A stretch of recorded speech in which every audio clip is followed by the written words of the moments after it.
Good morning, peace and blessings, YouTube. As I always say, we got to thank the Creator for having this brand new day. It's a beautiful day. And we got to ask that all of those who didn't make it last night, may God have peace and mercy on their soul. I want to finish talking about the forces, because it seemed like the more I think about it, the more I just study it in my mind and things keep popping up. And forces we have to remember are the unseen thoughts. Forces can't be seen. They only manifest in whatever vehicle that the force is coming through. It's like gas is a force. You see the car moving, you see the car is moving, but it's not the car itself that's making it move. Without the gas, it cannot go nowhere, and the gas is not seen.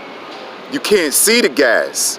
I mean, you have your rocket ships, and you see the whole rocket ship maybe standing about 2 buildings, 3 buildings high, but that is not what makes it go. It is the fuel. It's the fuel that makes it go. So the fuel is an unseen force. You have gravitation. So you can throw something up in the air and it will fall right back down. Why? Because the force of gravitation.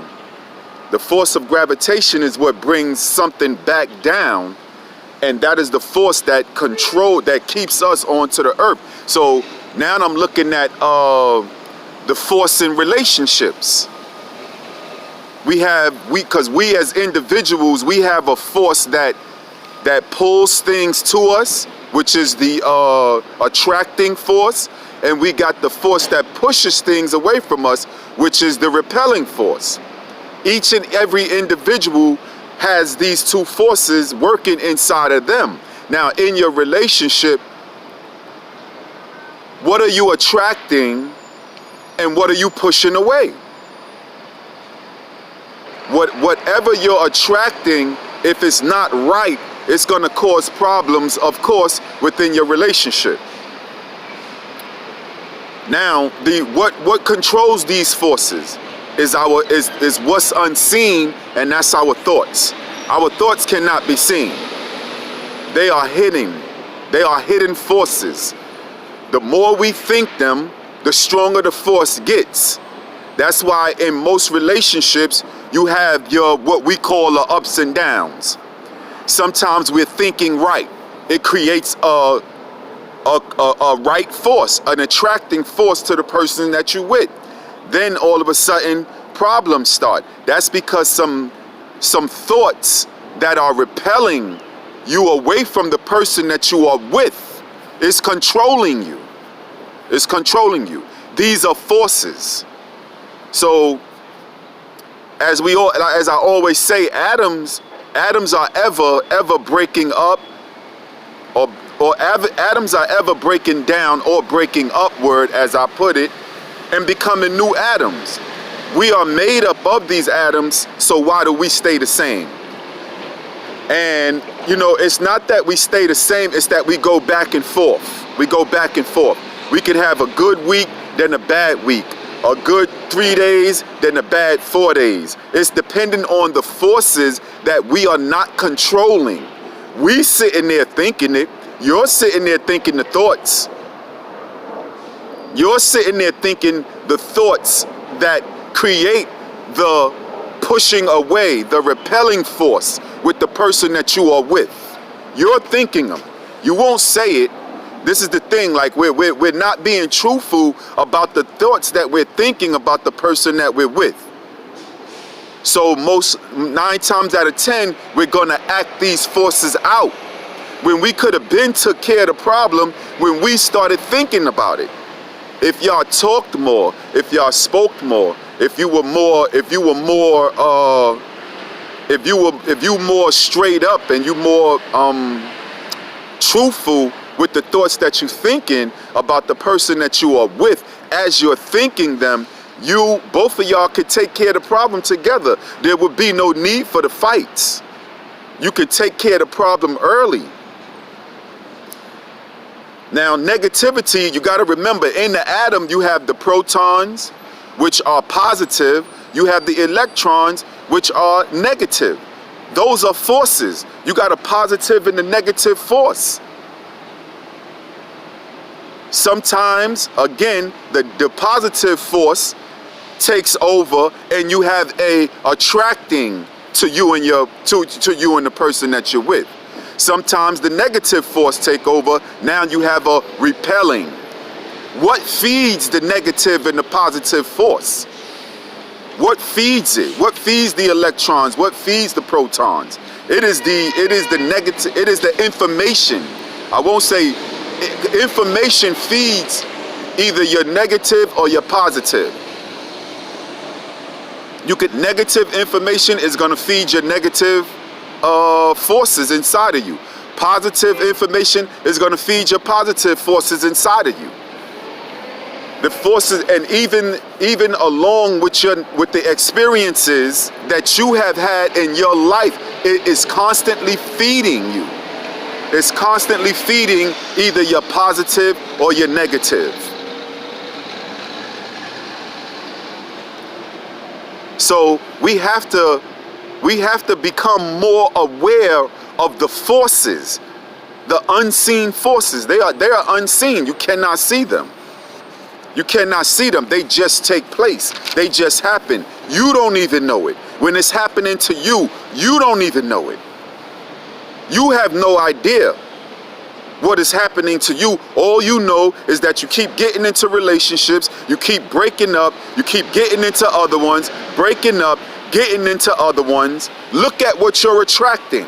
Look at who you have attracting to you, and look at who you're pushing away. Look at it. And you tell me like what information, what kind of information is feeding your negative and your positive forces. Do you have righteousness? Is righteousness feeding your governing over your negative and positive forces, or you got evil? You got evil. So now, if you got evil over your negative and positive forces, then you're gonna think everything that's evil is good, and everything that's positive is bad. So you're going to be doing things backwards. You're attracting the wrong people, and you're pushing away the wrong people. That is because of the disregard that we have for divine law. If God says this, we want to do that. So we have a disregard for divine law. So life is confusing. Life is confusing. Because again, whatever God says, we want to do the opposite. If he say read, we don't want to read. If he say to respect the person that you with, we want to do the opposite. Again, look at what you're pulling towards you, and look at what you're pushing from you.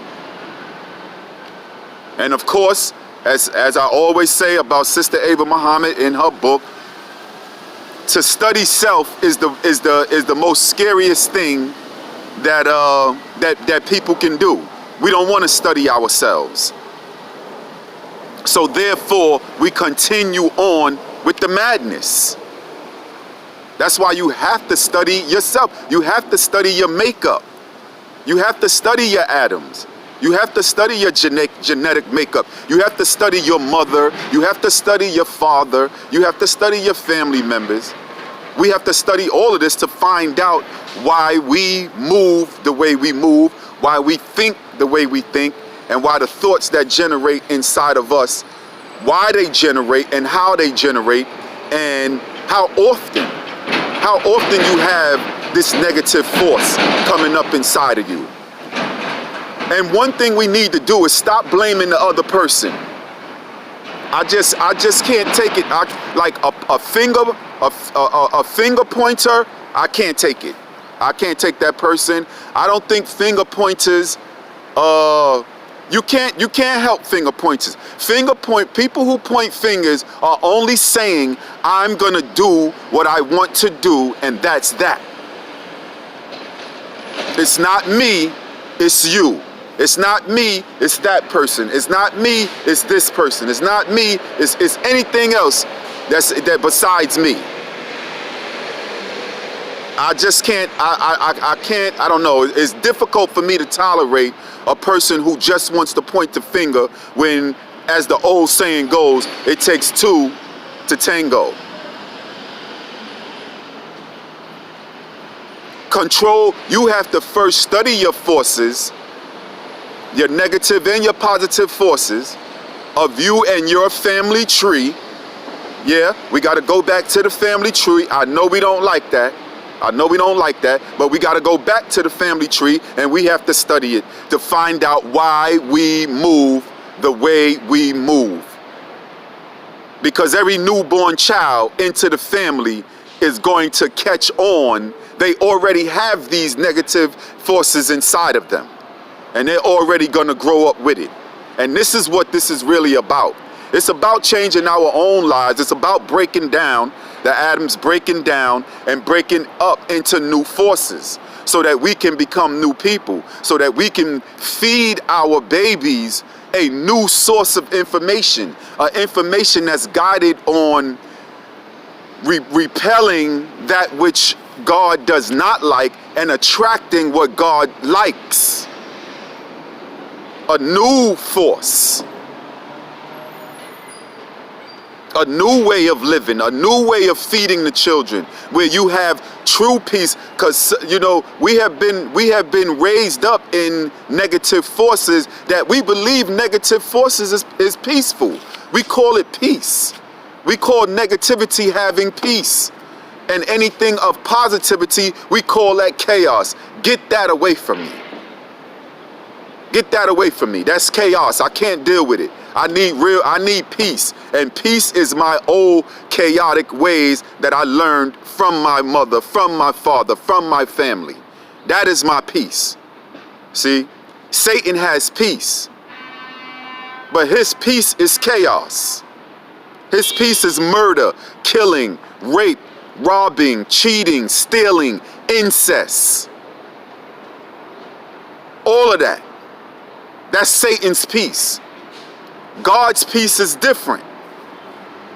God's peace is the opposite of everything that I just said. God's peace is respect for the one that you're with. God's peace is reading. It's praying. It's respecting your children, being a good mother, being a good father. Being good to your brother, being a real sister to your brother, a real brother to your sister. Peace. Being a good child. There's a difference. We just been raised in the negativity. So I'm gonna stop right there because I think I said enough. And I have a lot of people trying to give me like advice on, I don't know, sometimes they tell me that I go too long, or I don't know. It's a lot of things I don't know about this YouTube, but all I know is that I have a chance to share something with you. And when I have to share, like until I learn all the rest of this thing about the YouTube and different mechanisms, I'll get that in the future. But right now, I know that all I have to do is take my phone, hit the play button, and talk to you. And so until then, I'm gonna do that. But please check yourself out. You're causing nothing but chaos. Nothing but chaos. You're destroying everybody around you. Everybody around you. The person you with, your children, and so on and so on. Your brothers, your sisters, so on and so on. The family is just in chaos. Just in pain. I mean, peace and blessings. Peace and blessings. Until next time.